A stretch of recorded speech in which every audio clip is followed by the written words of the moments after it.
बांग्लादेश में चल रहे संग्राम का प्रभाव भारत पर भी पड़ा। जो लोग उत्पीड़न और दमन का मुकाबला नहीं कर सके या जिनके लिए स्थितियां दूभर हो उठीं, वे भारत आने लगे। यहाँ आते जा रहे लोगों की संख्या कुछ हजार, हजार से लाख और लाख के बाद करोड़ होती हुई 2 करोड़ के ऊपर पहुंच गई। इतने लोगों की देखभाल का जिम्मा भारत सरकार को उठाना पड़ रहा था। साधन उन दिनों बेहद कम थे। उन्हें निचोड़कर और यहाँ के नागरिकों पर अतिरिक्त कर लगाकर किसी तरह शरणार्थियों की व्यवस्था की जा रही थी। पाकिस्तान को बांग्लादेश की जनता के उत्पीड़न से ही संतोष नहीं हुआ। अपनी राजनैतिक विवशताओं के चलते वहाँ के शासकों ने भारत पर युद्ध भी थोप दिया। पूर्वी और पश्चिमी सीमाओं पर जुलाई 1971 से ही दबाव बढ़ने लगा, जो कुछ ही सप्ताहों में युद्ध के रूप में बदल गया। महाशक्तियां भी उन दिनों जैसे पाकिस्तान के साथ थीं। बांग्लादेश के लोगों का उत्पीड़न किसी को दिखाई नहीं दे रहा था। भारत पर बढ़ रहा दबाव भी अनदेखा किया जा रहा था। युद्ध आरंभ होने से पहले भारत ने विश्व जनमत का ध्यान खींचने की भरपूर चेष्टा की। प्रधानमंत्री और कैबिनेट के कई वरिष्ठ मंत्रियों ने Britain, America, France, Germany, Israel और अरब अमीरात देशों की यात्राएं की। वहाँ के शासकों को वस्तुस्थिति से अवगत कराया, लेकिन कोई अंतर नहीं पड़ा। किसी ने भी पाकिस्तान के शासकों को समझाने की कोशिश नहीं की।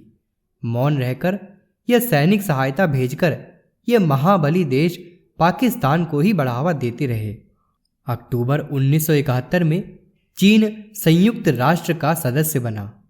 संयुक्त राष्ट्र में पहुंच जाने के बाद बांग्लादेश और वहां से आ रहे शरणार्थियों के मामले में भारत की स्थिति और भी दयनीय होती गई। वह अलग थलग और अकेला पड़ने लगा। महाशक्तियों ने चेतावनी या धमकी दे डाली कि भारत ने कोई सामयिक पहल की तो वे उसे आक्रमणकारी घोषित कर देंगे और पाकिस्तान का साथ देंगे। यही नहीं, भारत को दी जाने वाली सभी सहायता भी बंद कर दी जाएंगी। भारत के सामने पड़ोसी पाकिस्तान के उद्धत आतंक या तांडव को सहन करने के सिवा कोई उपाय नहीं बचा था। सोवियत संघ के अलावा भारत के पक्ष में कोई नहीं था, लेकिन इस महादेश की भी अपनी विवशता थी। भौगोलिक दूरी और राजनैतिक व्यवस्थाओं के चलते वह चाह कर भी पहल नहीं कर सकता था। कुल मिलाकर भारत की स्थिति एकाकी, असहाय और निरीह हो गई थी। पूर्वी सीमाओं पर तो पाकिस्तान ने अघोषित जंग छेड़ ही रखी थी। दिसंबर का पहला सप्ताह शुरू हुआ ही था कि पश्चिमी सीमा पर भी हमला कर दिया गया। भारत के सामने उस आक्रमण का जवाब देने और युद्ध घोषित करने के सिवाय कोई चारा नहीं रह गया। युद्ध घोषित हुआ। पूर्वी और पश्चिमी सीमाओं पर घमासान छिड़ने लगा। 2-3 दिन में ही पाकिस्तानी सेना के पांव उखड़ने लगे। वह पीछे हटने लगी। बांग्लादेश के मोर्चे पर प्रतिपक्षी सेना का दबाव कम पड़ने लगा और भारतीय सेना आगे बढ़ती दिखाई दी तो आक्रांता के साथ खड़े देशों ने पहल की। पहल पाकिस्तान के पक्ष में ही थी। इस पहल का नेतृत्व अमेरिका कर रहा था। संयुक्त राष्ट्र की सुरक्षा परिषद में मामला ले जाने की तैयारियां की जाने लगीं। इन तैयारियों का उद्देश्य किसी देश पर नैतिक दबाव डालना ही होता है। अमेरिका इस तैयारी पर ही ठहरा नहीं रहा। उसने सामरिक दबाव भी बढ़ाया और 7वें जहाजी बेड़े का रुख हिंद महासागर की ओर करने के आदेश दिए।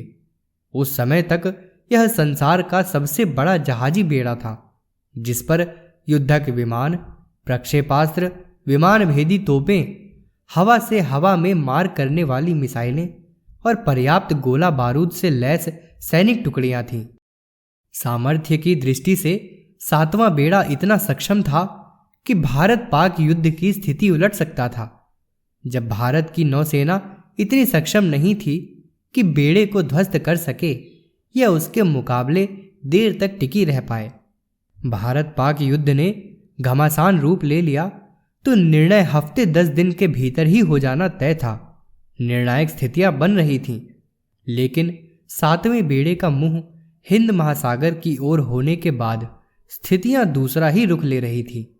रुख बदलती स्थितियों से न केवल भारत सरकार बल्कि बांग्लादेश की मुक्त वाहिनी, वहां के नागरिकों और भारतीय जनमानस में भी चिंता की लहर दौड़ गई थी। अजीब सी भयावह स्तब्धता छाई जा रही थी। 5 दिसंबर 1971 तक यही समाचार आ रहे थे कि 7वां बेड़ा भारत की समुद्री सीमा के समीप आ गया है। ताजा बुलेटिनों में यह दूरी घटती ही सुनाई देती थी। आकाशवाणी के समाचार बुलेटिनों में 7वें बेड़ों की हलचलों के बारे में संपादित सूचनाएं प्रसारित की जाती थीं, ताकि लोगों का मनोबल बना रहे। ब्रिटेन की प्रसारण एजेंसी ब्रिटिश ब्रॉडकास्टिंग कॉरपोरेशन यानी बीबीसी के प्रसारणों के बेड़े के बारे में ज़्यादा जानकारियां होती थीं। 6 दिसंबर की रात और 7 दिसंबर की भोर तक बेड़े के भारतीय सीमा के करीब और करीब पहुंचने के समाचार आए। दिसंबर सन 1971 का 7वां तारीख सूर्य उदय होने के बाद की पहली खबर थी कि बेड़े ने अपना रुख बदल लिया है और वह भारतीय सीमा से दूर खिसकने लगा है। क्या हुआ? रातों रात स्थितियां कैसे बदल गईं? कोई कूटनीतिक पहल नहीं, विश्व जनमत का कोई दबाव नहीं। अमेरिकी शासन व्यवस्था को बारीकी से समझने वाले बताते हैं कि इस स्तर तक पहुंचने के बाद वहां का सुरक्षा मुख्यालय पेंटागन अपना निर्णय कभी नहीं बदलता। जहाजी बेड़ा रवाना होने के बाद वापस लौटने का उदाहरण अमेरिकी इतिहास में एक भी नहीं है। सेनाओं के कूच करने, युद्ध की घोषणा होने और समर शुरू होने के बाद तुरंत वापसी या विराम होने की घटनाएं दूसरे देशों में भी नहीं घटी हैं। अमेरिकी प्रतिरक्षा मंत्रालय ने रातों रात निर्णय क्यों पलट दिया? युद्ध रोकने, बंद करने अथवा आक्रमण वापस लेने जैसे विलक्षण फैसले का अधिकार अमेरिकी राष्ट्रपति को ही है। तत्कालीन राष्ट्रपति रिचर्ड निक्सन के सामने अचानक ऐसी क्या विवशताएं आ गईं कि उन्हें बेड़ा वापस बुलाने का निर्णय लेना पड़ा? अमेरिकी मामलों के विशेषज्ञ विश्लेषक इस प्रश्न का उत्तर आज तक नहीं ढूंढ पाए हैं। क्या कोई दैवी हस्तक्षेप हुआ? श्रद्धालु जनों के मन में उस समय भी जिज्ञासा थी। राजनांद गांव यानी छत्तीसगढ़ के एक साधक मोहन देवांगन ने 7 दिसंबर 1971 की भोर एक सपना देखा कि अमेरिकी बेड़ा हिंद महासागर पार कर बंगाल की खाड़ी में प्रवेश कर रहा है, श्रीलंका की सीमा को धड़धड़ाता हुआ पार कर रहा है। गति क्षण प्रतिक्षण तेज होती जा रही है। कोई प्रत्यक्ष चिन्ह नहीं दिखाई दिया, लेकिन आभास हुआ कि समुद्र में ठीक उसी स्थान की सीध में पहुंचा जहां रामेश्वर सेतु बांधा गया था। उस जगह कुछ पत्थर तैरते हुए दिखाई दिए। पत्थरों पर राम नाम खुदा हुआ था। स्वप्न में यह दृश्य देख रहे साधक ने देखा कि उन पत्थरों के बीच में एक बड़ा युद्धपोत गुजर रहा है। अचानक जैसे बिजली कौंधती है और समुद्र का सीना चीरकर एक हाथ मुट्ठी बांधे प्रकट होता है। पहले मुट्ठी बाहर आती है, फिर कलाई और कुहनी तक बाहर आते हुए हाथ की ऊंचाई आकाश छूने लगती है। मुट्ठी खुलते ही पंजा चौड़ा होता दिखाई देता है और धीरे से युद्धपोत को ढक लेता है।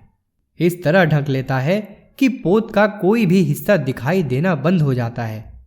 अगले ही क्षण स्थिति सामान्य हो जाती है। समुद्र शांत है। साधक इस दृश्य को देखते हुए अनुभव भी कर रहे थे कि हाथ की आकृति लाल मशाल थामे हुए हाथ जैसी है। शांतिकुंज के अखंड दीप के सामने जप कर रही कुछ देव कन्याओं को भी इसी तरह की अनुभूति हुई थी।